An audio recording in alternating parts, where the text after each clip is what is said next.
फिरण्यासाठी आम्हाला फक्त 1 तास आहे.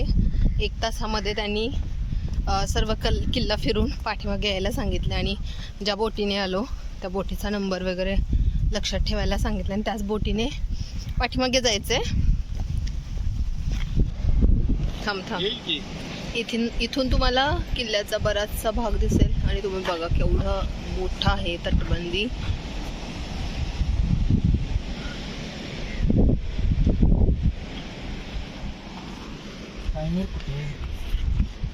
या साईडला बघा. थांब इकडे या. पूर्ण किल्ल्याचा परिसर आहे.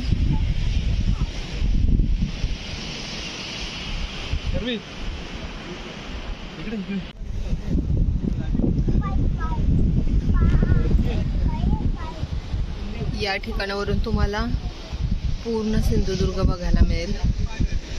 उंचावरचं ठिकाण आहे. इथून सर्व गोष्टी दिसत आहेत.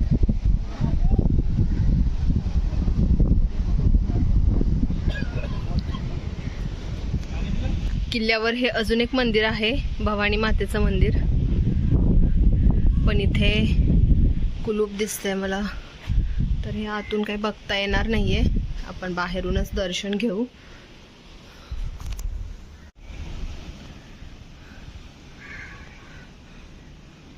मूर्तीची पूजा वगैरे झालेली आहे. मूर्ती छान अशी सजवलेली आहे. वस्त्र नेसवलेत, फुलांची सजावट दिसते, आरती सुद्धा दिसते. पण मूर्तीचं इथे बंद, दरवाजाला लॉक आहे. आतून आपण नाही बघू शकत आहे. हा जो किल्ला आहे त्याच्या चारी बाजूला अशी ही तटबंदी आहे, मोठी आहे, पण तिथे सेफ्टी कठडे नाही आहेत. तर त्याच्यामुळे शर्वीला घेऊन आम्ही तिथे नाही जाऊ शकत आहे. आणि बरंच मोठं अंतर आहे, ऊनही आहे, त्याच्यामुळे त्याला असं उन्हातानातून असं एवढं जास्त अंतर फिरवणं शक्य नाही आहे सध्या. चला चला चला. इथे समोरच एक गोड्या पाण्याची विहीर आहे, मी दाखवते तुम्हाला. खोल आहे विहीर.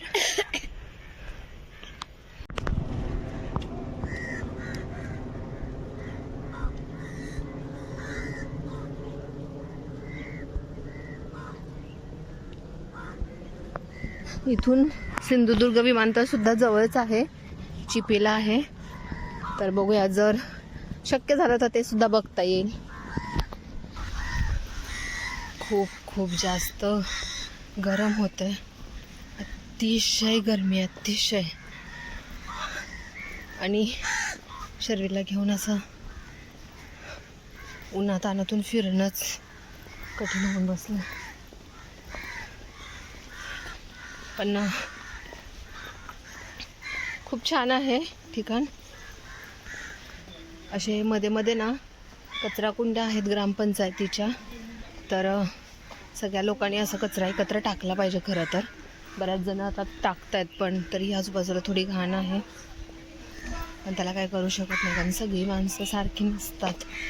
पर्यटक म्हणून जे येतात ती त्यांची स्वतःची जबाबदारी असते, पण सगळेजण नाही त्या गोष्टी फॉलो करत. आता आपल्याला शिवाजी महाराजांच्या पायाचे जिथे ठसे आहेत त्या ठिकाणी जायचंय. खूप सुंदर नजारा आहे, पण उन्हामुळे जास्त फिरता पण येणार नाही. आता शिवाजी महाराजांच्या पायाचे जिथे ठसे आहेत त्या ठिकाणी जायचंय. हो, आरामात चालू शकतो तो, सांभाळून.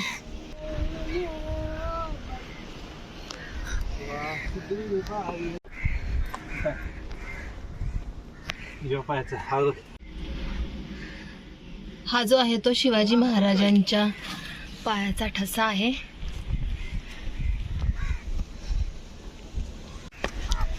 आणि इथे महाराज आहेत, त्यांच्या हाताचा ठसा आहे इथे.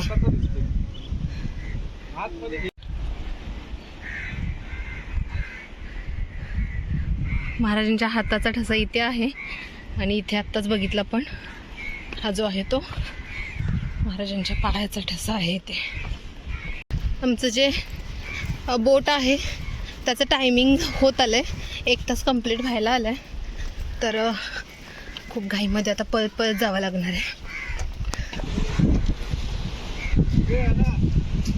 चला आता आमची बोट पण आली आहे, जायची वेळ आली आता.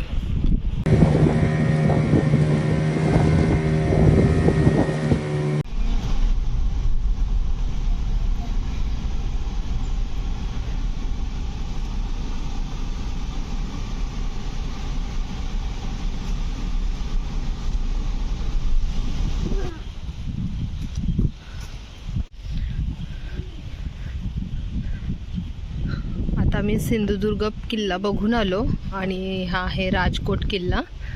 या राजकोट किल्ल्यावरती छत्रपती शिवाजी महाराजांचं भव्य स्मारक आहे आणि अतिशय भव्य अशी मूर्ती आहे.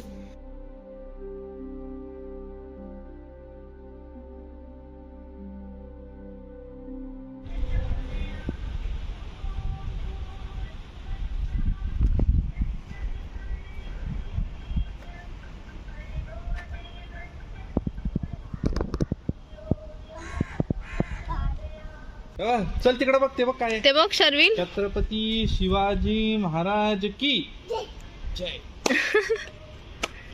हर हर महादेव बोल, हर हर बोल ना बाळा, महादेव.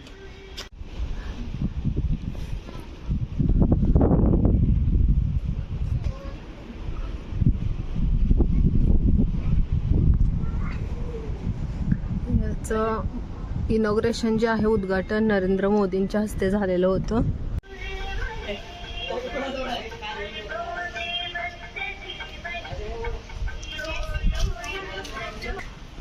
स्वप्नील आहे, त्यांनी ड्रोन आणलाय, आता ड्रोन शॉट थोडेसे घेत आहेत.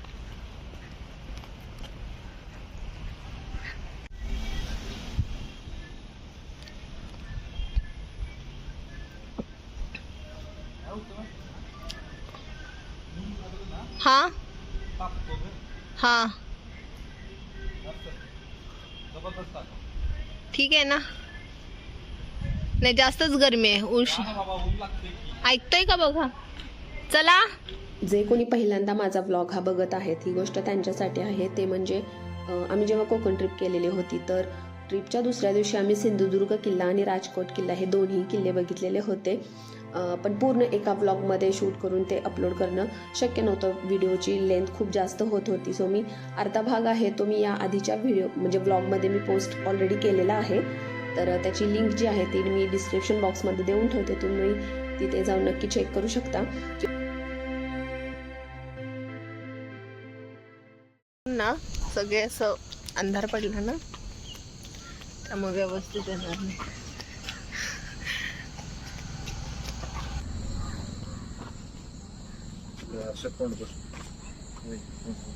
कसं दिसतोय आपण, छान छान. कसं आहे, असे जे आरसे आहेत ना, ते प्रत्येक वळणावरती आहे तिथे, आणि खूप चांगली गोष्ट आहे हे बघ शर्विल, हे बघ पारिजातक, पारिजातकांच्या फुलांचा वास खूप छान. ए मंकी शर्विल, ते बघ तिकडे, तिथे कुत्रा होता तो. नाही, कुठे, वरती तिकडे आतमध्ये ते झाड दिसते, शेपटी दिसते. नाही मला शेपटी नारळाची हे ना फांदी, तिथे एक दुसरं झाड आहे, तिथे ते तिथून त्या नारळाच्या झाडावरती त्याने उडी मारली. होतं माकड. उचलूनच घेतलंय. इव्हिनिंग वॉकला पण आलोय आणि आम्ही ते नाही काय होत, चहाची टपरी किंवा एखादं छोटस हॉटेल शोधतोय चहासाठी. पण नाही मिळत आहे आम्हाला. काय झालं, काय त्याला तशी भीती वाटते हो. अरे भीती. या पण कॉर्नरला एक मिरर आहे. इथे बऱ्याच ठिकाणी मला मिरर दिसलेत, कारण रस्ते आहेत ना अगदी छोटे रस्ते आणि वळणं खूप आहेत, त्याच्यामुळे प्रत्येक वळणावरती असे लावलेत.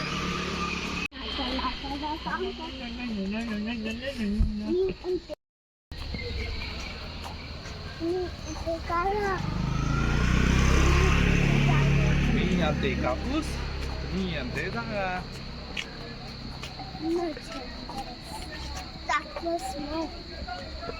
कडेने गवत, हा गवताच्या कडेने देव. म्हणले का